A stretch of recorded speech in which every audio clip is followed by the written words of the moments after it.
you don't have a 1-to-1 price to value ratio, then you're already at a loss and there's out of fair exchange. Yeah. If you have a 3-to-1 ratio where the price to then value of what they're receiving is then outweighed, you're like, whoa, shit, we're getting a fucking awesome deal here. Yeah. So someone just came through with more value. In the Discovery Call, I told you we've been through a rough, tougher 6 months. Probably 20 years. Yeah. One of the biggest issues that happened, we started losing contracts. We weren't landing them.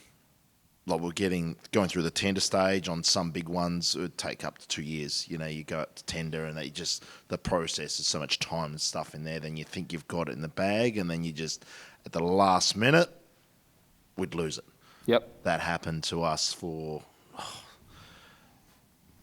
about 5 months, I think. We had no income in one business, but we're able to rejig things around, so we just kept their head above water, but really we were losing about $70,000, $80,000 a month, and it was no end in sight, so it put me in, I told you the story, everything just went tips up, and it was pretty hard, but any tips or advice on actually closing that? I've heard some of your pitches, and I'm very, my ears were pricking up, and because when you were selling it in a way, you're selling that experience rather than the product. Yep. And that's what I really zoned in on. But what could you give us to help with the team too? Because I think my initial assumption was that you scare them off with outlining all of the details in the first initial tender application, of then knowing exactly where everything was going and the numbers were where they were at, instead of having no opportunity for adjustments post-contract.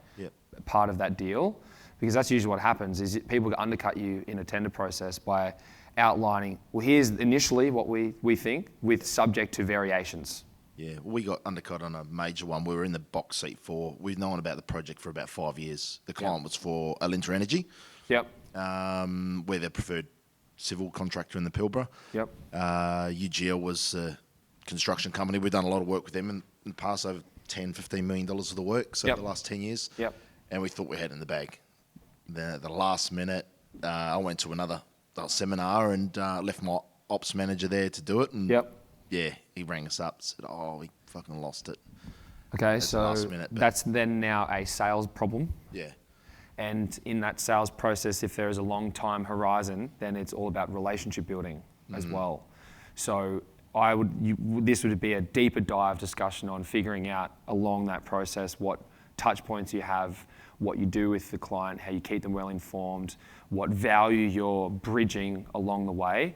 Because if you don't have a 1-to-1 price to value ratio, then you're already at a loss and there's out of fair exchange. Yeah. If you have a 3-to-1 ratio where the price to then value of what they're receiving is then outweighed, you're like, whoa, shit, we're getting a fucking awesome deal here. Yeah. So someone just came through with more value.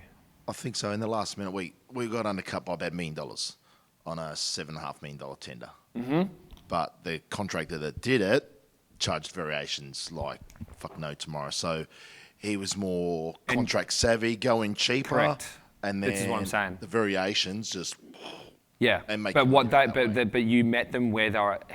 He would have met them where they were at, which was the first initial figure that they needed to see between you, the comparison of you a mil over on paper to then a mil less with variations. I guarantee you they would have been able to pick up that extra mil. They did. I think it was more of a pitching thing, and that's one thing I'd like to learn more about. And ops managers sometimes not confident in that area, but great with people on site and delivery, personality, very, very good with the clients. So everyone loves him, trusts him, but the selling side and getting that over the line and the confidence is where I think has been the the value matrix, Who usually sells? Is it just in the business? Is it you and him, or is it just? It is both of us, but I'm stretched between 3 businesses, and I've created a monster that sometimes gets out of control, and I'm trying to get that under control now. Yep.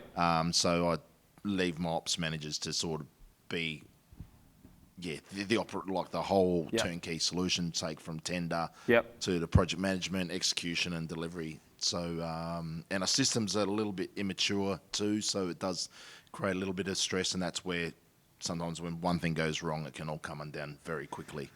Yeah, and I think although you may have felt like you lost it at the last safe moment of the tender, Yep.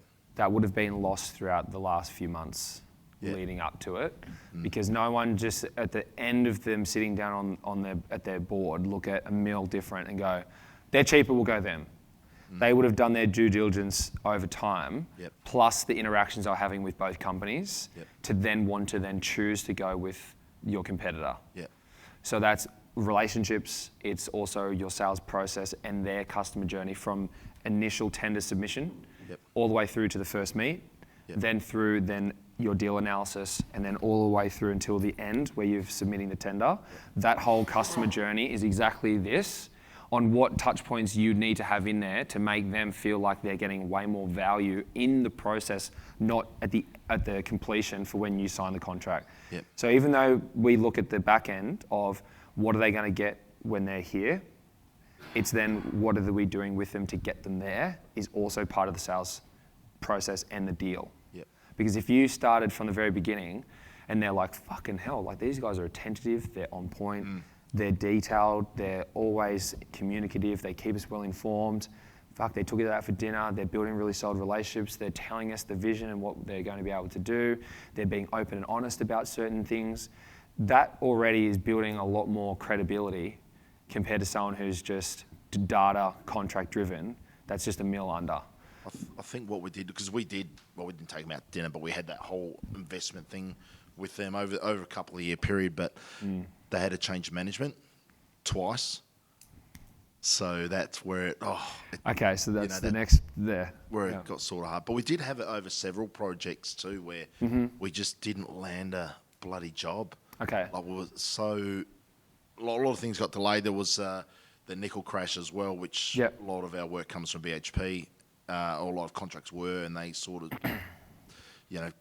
went to the chopping board and delayed and cancelled a lot of contracts. But even just the smaller ones, we just couldn't. I don't know if it was a negative vibe, but even me personally, it was just getting into a shitty state, I suppose, and rolling up to work in that state. And I was aware, but just very hard to control.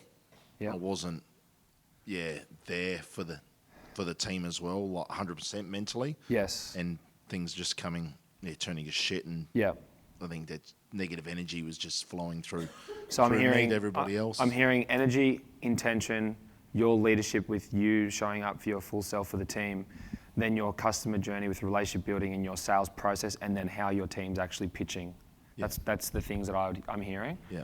Which means they're things we'd have to dive a lot more deeper into. Probably not in this forum, because I'd have to actually read your script, review your notes, have a look at what's actually we don't have a script. being said. What? I don't have a script. You don't have a script. So how do you teach them how you do? How do you know how they sell? Just verbally, just what they're, if they're on the phone or, tenders. We have processes, tenders, checklists, what we do and stuff. But when actually selling something or communicating, I don't have any scripts for that. Nothing at all.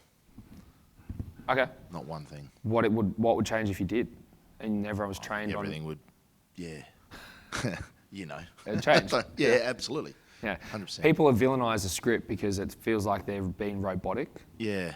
Yep. But when you talk, you're attentive to, you have something to follow, you're active listening. It's a lot more easier to pay attention because you don't have to think about what to say next. You just ask the question, write down the note, ask the next question, follow the script, and then close out the call. Yeah. And people think scripts are only really designed for people that are in offices and that are sitting in front of a computer all the time. But if you're a tradie, or you're in construction and you're on site, or you're having to meet people and your sales process is actually face-to-face, scripts are then you just rehearsing the framework of a script to know the bullet points or the main elements of the structure of how to sell, and then rehearsing and getting familiar with that to then be able to then pitch it on the back end with similar to what we did, intro, probe, the breakthrough, and the pitch is what my mentor taught me, which works amazingly. That's what you need to do or you need to learn. And that's what we could focus on later down the track.